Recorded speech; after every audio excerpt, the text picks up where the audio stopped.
The President of the Maldives, Dr. Mohamed Muizzu, and First Lady Mrs. Sajidha Mohamed arrived in Bengaluru on October 9th as part of their official visit to the city. Their delegation landed at Kempegowda International Airport, travelling from New Delhi.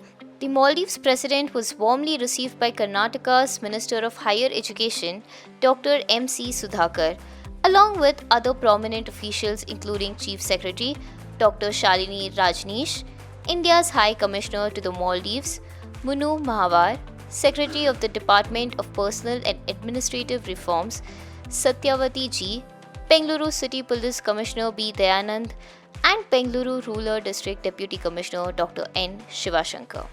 During the visit, Karnataka Chief Minister Siddaramaiah extended an offer to assist the Maldives in developing its IT industry. He expressed his enthusiasm about forming partnerships with Bengaluru's leading IT firms and proposed strengthening trade ties, particularly by promoting Karnataka's handicrafts and handlooms to the Maldives' booming tourist market.